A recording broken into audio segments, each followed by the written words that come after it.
दूसरी बात पे आते हैं कि चिकित्सा स्वास्थ्य एवं परिवार कल्याण विभाग का लक्ष्य है कि पूरे गांव की चिकित्सा जो है सभी लोगों को निःशुल्क मिले।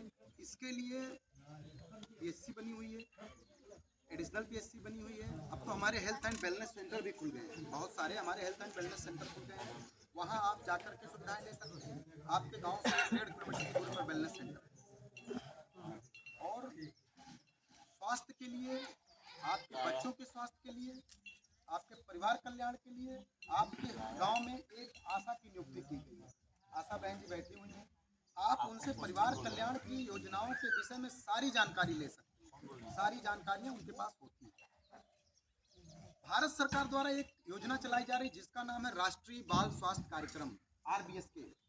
इस RBSK योजना में 0 से लेकर के, यानी बच्चा आपका जो पैदा हुआ डिलीवरी पॉइंट पर पैदा होने से लेकर के और 19 साल तक जब वो इंटर कॉलेज में पढ़ता है तब तक अगर उसको 38 बीमारियां हमारे यहाँ हैं जिसको बर्थ डिफेक्ट कहा गया है, उसमें जैसे कोई बच्चा, उन बीमारियों का इलाज फ्री होता है, उसमें आपको कुछ नहीं करना है। आप, हमारी टीम स्कूल पर, आंगनबाड़ी केंद्र पर, डिलीवरी पॉइंट पर, इंटर कॉलेज पर, डिग्री जूनियर हाई स्कूल पर, प्राइमरी स्कूलों पर जाती, जैसा कि गुरुजी ने बताया। वहाँ से हम उस बीमारी को फाइंड आउट करते हैं। कई बार ऐसा होता है कि टीम हमारी वहाँ स्कूल पर गई है, उस दिन आपका बच्चा पढ़ने नहीं गया, तो हमको ये जानकारी नहीं मिल पाती कि उस बच्चे को क्या समस्या है। अगर उस बच्चे को कोई समस्या है, जैसे उसका होंठ कटा हो, या किसी का तालू कटा होता है, सुराख होता है, या कोई बच्चा ऐसा होता है जिसको CHD होता है, जिसको सुने होंगे दिल में सुराख होता है, दिल में सुराख की समस्या होती है, तो उसको आप पहचानेंगे कैसे? जैसे वो बच्चा अगर दौड़ता है हाँफने लगेगा, ठीक है ना, या वो बच्चा खेलता है तो हाँफेगा, कई बार उसके मुंह से खून आ जाता है, तो आप जानिए तो आपका बच्चा एबनॉर्मल है। बाकी जो सामने से दिखने वाली बीमारियां, जैसे होंठ कटा है, मुंह खोल के देखेंगे तो उसका तालू कटा होता है, ठीक है। कई बार बच्चों का पैर हॉकी की तरह होता है, जिसको क्लब फुट बोलते हैं। गांव में बहुत सारे लोग उसको बोलते हैं कि नहीं ये क्या बोलते हैं, ग्रहण की छाया है। ऐसा कुछ नहीं होता है, नहीं, ग्रहण की छाया नहीं होती, ये बीमारी होती है। जैसे मान लिया माँ ने प्रॉपर पोषण नहीं लिया, सरकार कहती है कि अगर आपने प्रेगनेंसी कंसीव किया 1000 दिन तक आपको बढ़िया पोषण चाहिए, है ना, आयरन कैल्शियम बढ़िया मात्रा में, जो आप खाएंगे वह आपके बच्चे को मिलेगा।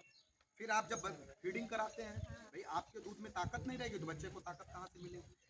तो सबसे ज़्यादा जरूरी क्या है कि अगर कोई गर्भवती है, उसके पेट में बच्चा अगर पल रहा है, उसी समय से उसको आयरन कैल्शियम और डाइटरी सप्लीमेंट बढ़िया मात्रा में दिया जाना जरूरी है। और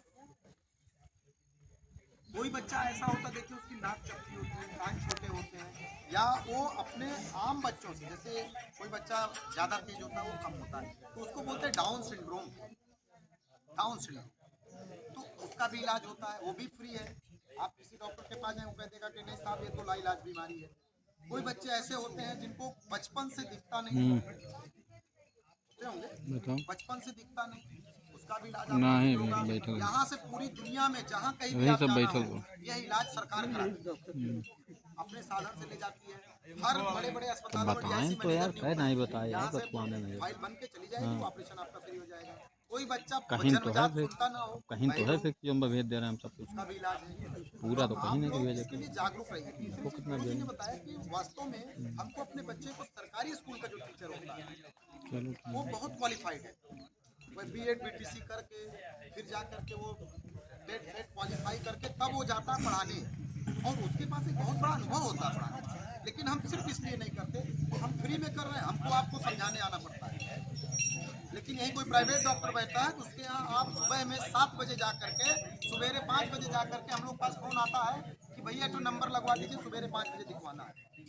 ऐसा हमारे डॉक्टर साहब भी वही पढ़े हैं, लेकिन उनकी मजबूरी क्या, वो सरकारी है, इसलिए उनको आप तवज्जो नहीं देते, है ना।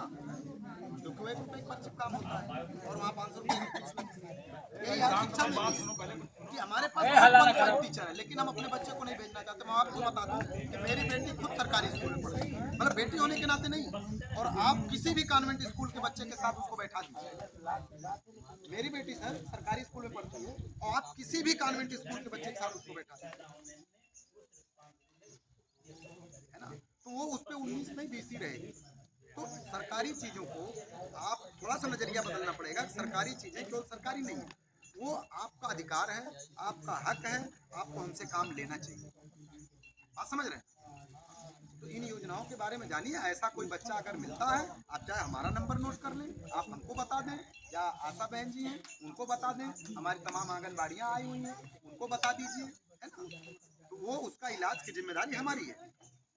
वो इलाज हम खुद खोज के आएंगे, उसका इलाज करवाएंगे। इन्हीं बातों के साथ मैं अपनी वाणी को विराम देता हूँ और